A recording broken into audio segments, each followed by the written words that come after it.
आज हम कक्षा 10 विषय हिंदी पदखंड में पाठ एक हमारा जो पद चल ही रहा है, इसकी मैं 8 व्याख्याएं पदधान संख्या 8 तक की व्याख्या मैं आपको समझा चुका हूं और इसका रिटन वर्क भी दे चुका हूं।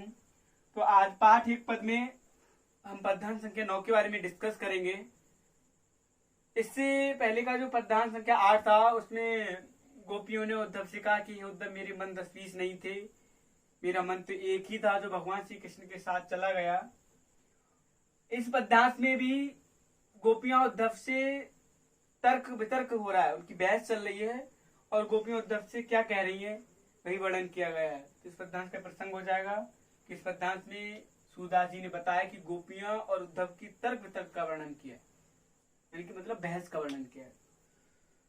तो पहली लाइन देखिएगा, गोपियां उद्धव से क्या कहती हैं कि उद्धव जाहे तुम्हें हम जाने, उद्धव जाहे तुम्हें हम जाने। हे उद्धव, उद्धव का मतलब उद्धव से मित्र, उद्धव कृष्ण के मित्र थे, कह रही हैं कि हे उद्धव आप यहाँ से चले जाओ, हम आपको बहुत भली भांत जानते हैं। जाए तुम्हें हम जाने, तुम चले जाओ और हम तुमको बहुत अच्छे से जानते हैं। दूसरी लाइन में क्या लिखा है कि श्याम तुम्हें आको न पठयो, तुम हो बीच भुलाने। हे उद्धव श्याम तुम्हें यहाँ को न पठयो, कान्हा ने कन्हैया ने तुम्हें यहाँ को नहीं भेजा है, तुम हो बीच भुलाने, तुम रास्ता भूलकर स्वयं यहाँ चले आए हो। कन्हैया आपको भेज ही नहीं सकता, ये मुझे उन पर पूर्ण विश्वास है। और तीसरी लाइन में गोपियों क्या कह रही है उद्धव से कि उद्धव कि ब्रजनारिन से जोग कहत हो, बात कहत न लजाने। हे उद्धव ब्रज नारिन से जोग कहते, जोग का मतलब होता है योग की बातें, अच्छी बातें। हे उद्धव जो आप ब्रज की नारियों से ये योग की बातें कर रहे हो, बात कहत न लजाने, तो ये बात कहते हुए तुम्हें बिल्कुल भी लज्जा शर्म नहीं आ रही।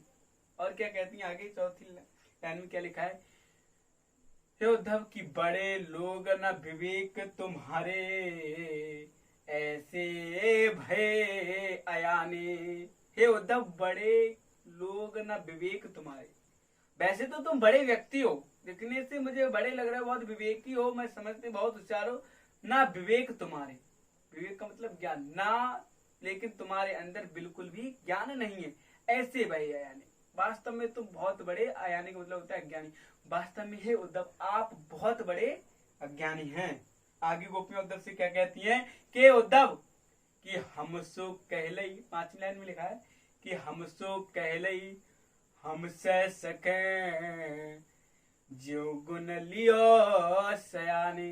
हे उद्धव ये बात तुमने हमसे कह ली, तो हमने तो आपकी बात को सहन कर लिया, लेकिन अब ये बात कभी दूसरे किसी से मत कहना, ज्यों गुण लिए सयाने। आगे क्या बोला है, जे का मतलब होता है मन में, गुण का मतलब होता है सोच समझकर, और ले सयाने मतलब सोच समझकर। आप खुद ही सोच समझकर अपने मन से देखो, क्या आगे क्या कहती है, क्या सोच समझकर देखो मन से कि कहें अवला कह दशा दिगंबर, मस्त करो पहचाने। कहे अबला, कहा हम अबला नारियां हैं, नारी को अबला कहे, अबला मतलब जिनका कोई सहारा ना हो, तो कहा हम अबला नारी हैं, और कहा दशा दिगंबर, दिगंबर कहते वस्त्रहीन को, और हम भगवान श्री कृष्ण के वियोग में वस्त्रहीन है, हमारी दशा बहुत बेकार है। मस्त करो पहचाने, कृपया कष्ट, मस्त का मतलब है कष्ट, हे उद्धव कष्ट करके दया करके आप मेरे दुख को कम से कम पहचानने की कोशिश करिएगा। इसलिए आगे गोपियों ने क्या कहा है कि साच कहो तुमको अपनी सो, बूझत बात निदानी। कि साच कहो तुम कहो अपनी सो, गोपी कितनी चालाक और क्या कह रही कि उद्धव साच कहो, आप सत्य सत्य बोलना, तुम्हें तुम्हारी कसम है, हमारी कसम नहीं है, क्योंकि हम अपनी कसम देंगे तो तुम कहोगे गोपी की तो कसम है, तो गोपी हमारे और जिए तो हमें क्या।